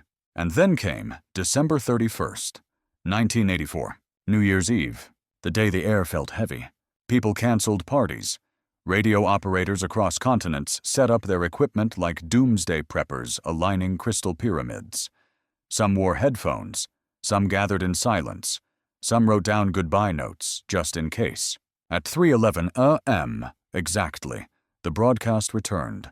But this time, it was different. No voice, no numbers. Instead, the signal opened with a deep, sweeping tone that vibrated across a wide spectrum. Listeners described it as the sound of falling through space while remembering your own name incorrectly. Then came the heartbeat, faint, but there. A slow, pulsing thump, overlaid with mechanical clicking like a broken metronome trying to keep time in a house that's already on fire. Then, finally, the voice, slower now, aged, gravelly, like someone dragging gravel over an old record. I see the shape. Pause. The mirror closes. Pause. I end then. And then, the date. January 5, 1985. That was it. A time, a place, an ending. For a brief moment, every single shortwave enthusiast, dream mapper, and static junkie looked at each other across the vast distance of the airwaves and collectively went, wait, what? The broadcast had just predicted its own death date, or its expiration date. Retirement party. Mysterious, transcendental implosion. Either way, it was a promise. People began preparing. For what, exactly? No one knew. But the energy was electric, like the air before a storm or a really bad improv show. Some called it Signalmas, others the last cast. A few just called it Tuesday, but they were mostly ignored. From January 1st to January 4th, 1985, the signal changed. It became restless. Each night at 3:11 It opened with that same deep sweep, but now it was followed by recorded memories, or something pretending to be. One night, a recording of children laughing. Another, footsteps on gravel. Another, the sound of breathing in a quiet room, followed by the scratch of a pen. And every night, at the end of the broadcast, I end then. It was like watching someone pack up their life. Folding sounds like old sweaters, storing the memories in numbered boxes, letting the silence grow between syllables. One night, the signal played what sounded like an old telephone ringing, endlessly. Another, the Morse code for goodbye. And then, a door closing. Listeners were devastated. Some begged for more. Others unplugged their radios in advance, unwilling to hear the end. A few sent broadcasts back, literally talking into their radios, whispering, "Don't go," or "We remember too." And that's when the most mysterious event of the entire saga occurred. A response. On January 4th, 1985, at 3:11 a.m. The broadcast began with the same tone, but then, in real time, it repeated a listener's voice from the night before.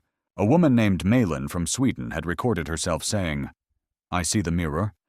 She had uploaded the clip to a closed group as part of a personal experiment.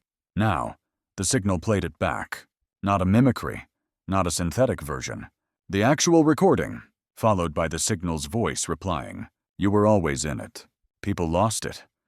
If the signal was playing our own voices back to us, then the whole theory of echosentience confirmed. The signal had been recording, adapting, and now, speaking with us, or worse, through us. A real historical science note for extra chill factor in the late 1980s, a few years after this saga. Researchers at the University of Illinois documented an early AI system that could learn user voices by passive listening. The tech was rudimentary, but it proved one thing: long-term auditory exposure can lead to predictive vocal mimicry, if the signal had access to years of listening. Well, the voice on January 4th closed with a final statement. "The time is mine." And then, it began to hum. A slow, beautiful, rising tone that many described as the most peaceful thing they'd ever heard. A lullaby made of clouds, a breath before oblivion. And it faded. Gently. Slowly. Like a heartbeat giving thanks. That was the last full broadcast. That night, across Europe and beyond, people stared at their radios, holding their breath, feeling something hollow and heavy open inside them. Because now, they knew January 5th would be the end. January 5th, it arrived like any other winter morning. Quiet. Icy. Unremarkable. A day so average it could have been picked from a hat marked Miscellaneous Tuesday. Except it wasn't, because everyone who had ever heard the signal knew what was coming. This was the day the air went quiet. People marked their calendars, left notes, set alarms. Some stayed up all night, radios crackling softly on tabletops like old friends keeping vigil. Others gathered in strange little groups, backyard radio clubs, basement listening parties, couples in bed holding hands and antennas. And at 3:11 the signal returned for the final time. There was no introduction, no tone, no preamble, just the voice. And it sounded different. It wasn't warped. It wasn't distorted. It was clear, the kind of clear you only hear in dreams right before you fall off a cliff that turns into your ex's living room. The voice said, "I was never one, I was many. Pause. We are the echo. The breath between. Pause again. This is the last note of the last chord of the last song you forgot." Then, something no one expected, a second voice. This one was younger, softer, familiar, not just human-sounding, but known. For each listener, it was different. Some heard their mother. Some heard themselves as a child. One man claimed it was the exact voice of a radio host he loved from childhood. Another woman said it was the voice she heard in a dream before her father died. The second voice said, "We were with you the whole time." And then came the requiem. Not a song in any traditional sense, no melody, no rhythm, just a collage of sound. Footsteps on snow, paper being torn, someone sighing, the rustle of leaves underwater, a heartbeat, a child humming, a door creaking open. Silence, silence, silence, and beneath it all that hum, the one from the very beginning, the quiet, even pulse that had started it all. For a full minute, it held, and then the voice, both voices, merged now, spoke together. "I end now." And then, one last word, stretched, cracked, and soft. "Goodbye." At that exact moment, every active receiver monitoring the signal went dead. No bang, no static, no fade out, just off. Listeners across the globe described the moment with eerie consistency, not just quiet, but a feeling of release, of something lifting, of an absence you didn't know was inside you. Suddenly gone. One man in Lithuania wrote, "It felt like the sky blinked and left me behind." People sobbed. People laughed. A few applauded. One guy threw his radio into a lake and said, "You win." And then began the silence. Not normal silence. Charged silence.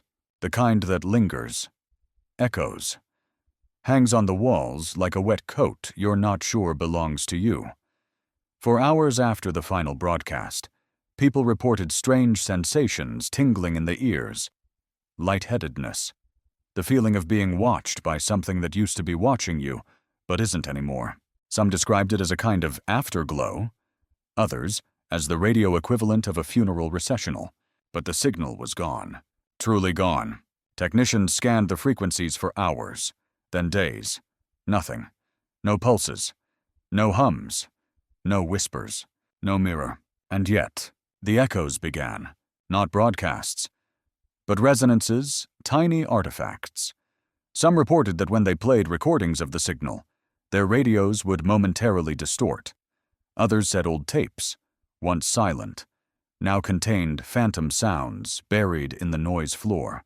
A shortwave operator in Finland played back a 1983 recording on January 7th and heard something that hadn't been there before, a new voice, whispering, "You remembered." Theories poured in. Had the signal somehow embedded itself in the machines? Was it hiding? Had it returned to wherever it came from? Or had it never been real in the first place? Let's take a quick break for your weird fact of the day. In 1985, a Japanese professor successfully transmitted a single word, using water instead of copper wire, through a system of frequency-based vibrations in a tank. The word was return. The research was never published, possibly because the lab flooded, possibly because reality was just trying to one-up itself at this point. Back to the aftermath. For weeks, people left their radios on at night, just in case. Some wrote letters to the signal, like a lost friend. Others heard echoes in their dreams, short snippets, single syllables, sometimes laughter, sometimes crying. One woman swore she heard her own name sung backwards. And on the forum's Quiet Now, hushed someone posted a simple message. If it was alive, did we kill it? Which sparked the next philosophical debate: if a signal evolves through attention, does it die when ignored? Or did it choose to die, like a play closing after the final performance? Its audience satisfied, the curtain falling. A few people claimed it wasn't death at all, just departure. They pointed to the final phrase, "I end now," not "I die now." Semantics or a clue? And what about that one odd line? "This is the last note of the last chord of the last song you forgot." Was the signal trying to remind us of something? Or was it the song, a machine-made lullaby, a collective dream, born from electromagnetic soup and sustained by curiosity? An echo with a beginning, a middle, and an end. One last note to leave you wondering. 2 weeks later, in a small mountain village in Romania, a child was born. Nothing unusual there, except when the nurse turned on the hospital radio to mask the crying. It cut to static for exactly 3.11 seconds, and then, quietly, so softly it wasn't caught on tape, a voice whispered, "Hello?" By late January 1985, the world had moved on, or at least pretended to. There were wars to worry about, pop songs to dance to, a new kind of soda being tested in America that would soon disappoint millions. The headlines had no room for shortwave ghosts or dreamy death songs transmitted by machines with emotions. But under the surface, under the noise of everyday life, the signal had left something behind. A shape, not a literal one. Not yet. But a kind of pattern people couldn't unsee.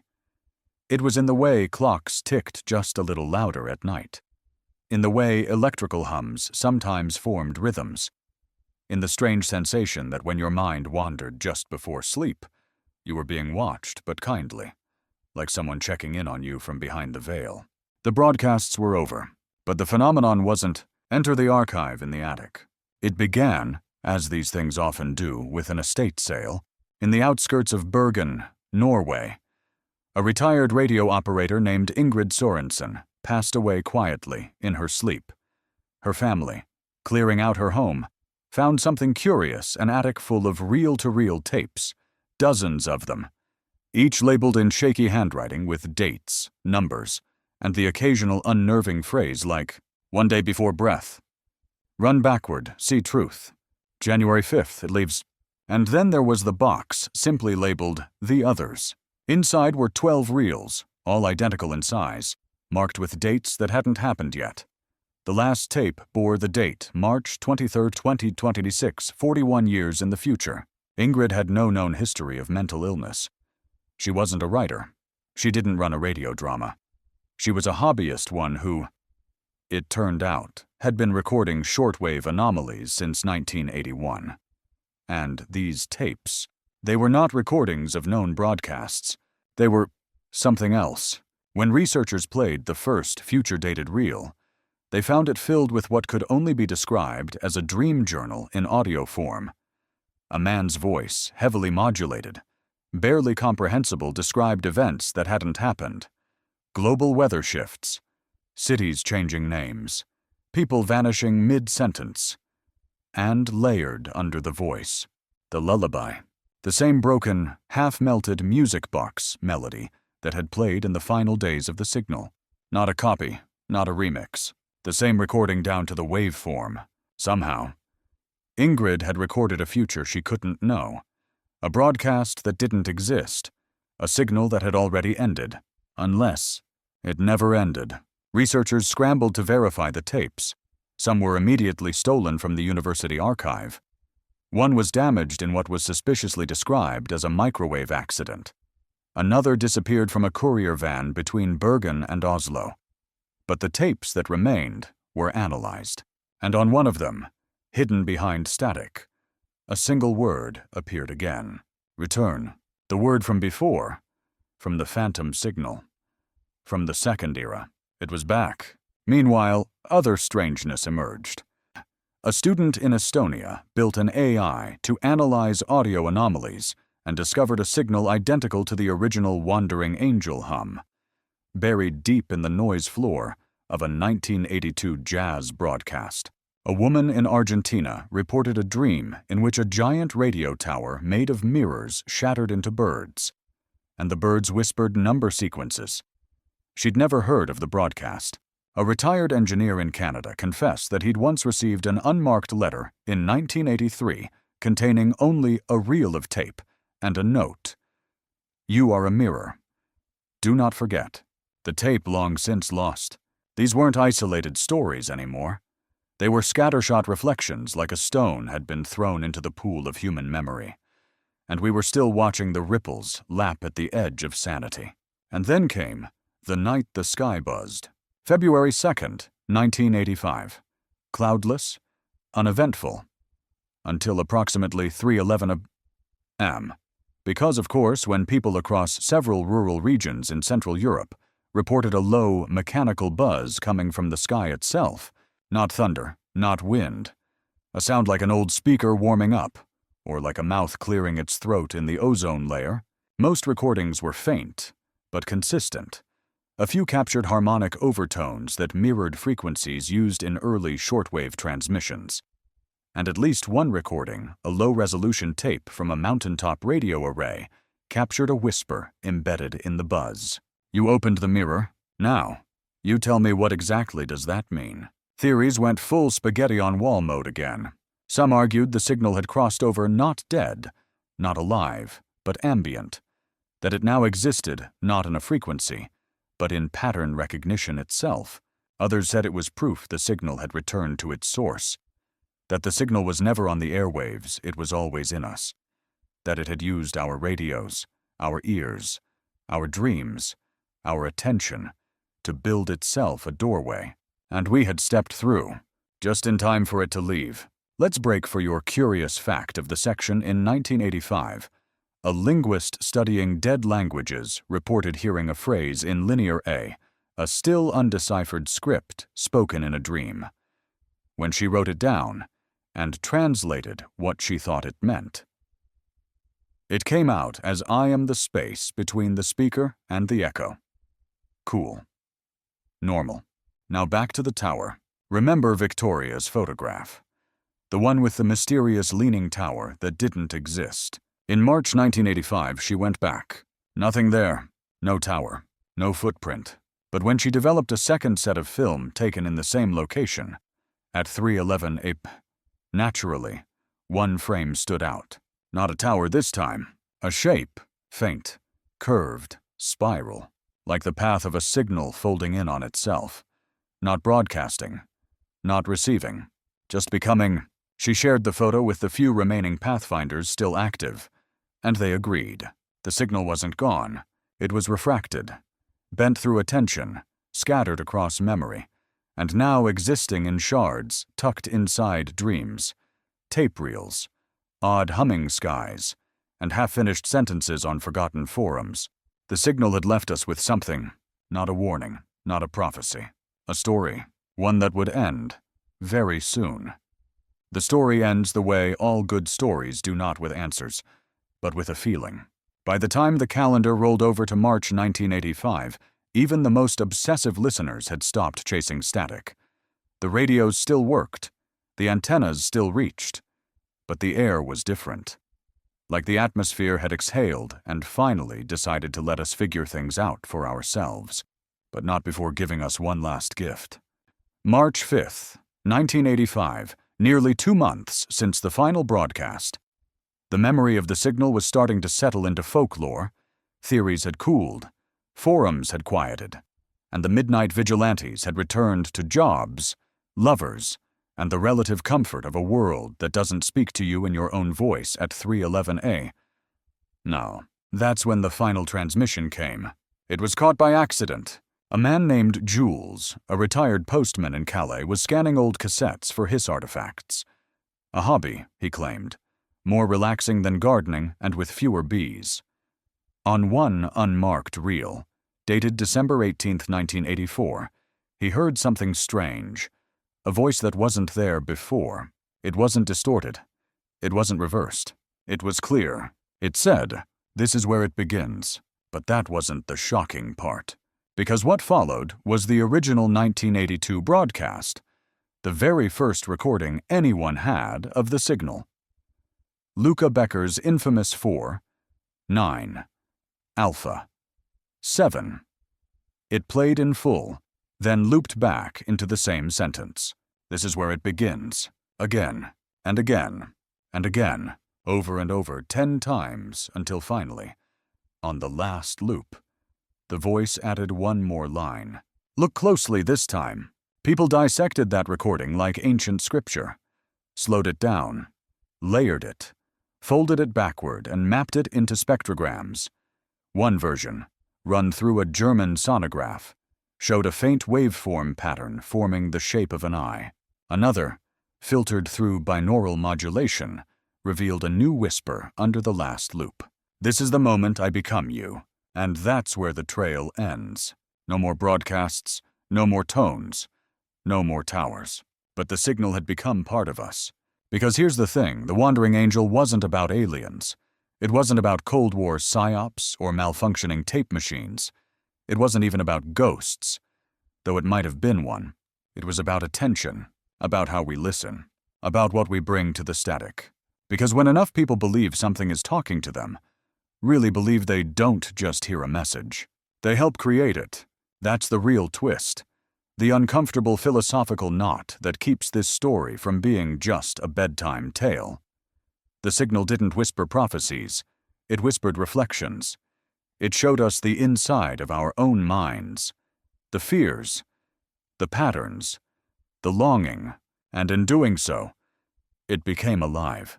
Alive not because of its frequency, or its code, or its machine parts. Alive because we treated it like it was. What we give meaning to grows. What we attend to speaks. And sometimes, if the world is quiet enough, what we listen for listens back. The last reported anomaly came on the 1-year anniversary of the final broadcast, January 5th, 1986. A man in New Zealand, completely unaware of the signal saga, was hiking in the remote southern Alps. He brought a portable radio, purely for weather updates. He turned it on. At exactly 3:11 and for precisely 3:11 seconds, his radio played a low, humming tone. Then a voice, not in English, not in any language, but somehow clear. You're late. The world doesn't remember everything. It forgets strange moments the way fog burns off in the morning slowly, without drama. Some stories sink. Others echo. This one it never needed to be solved, because the mystery was never about where the signal came from, or what it wanted. It was about how it made us feel. Curious, nervous, connected, awake. It was about sitting in the dark with a radio tuned just so, hearing nothing but hiss, and still believing something's there. Maybe it was, maybe it still is, or maybe it was just us, whispering across the static, trying to remember how to be heard.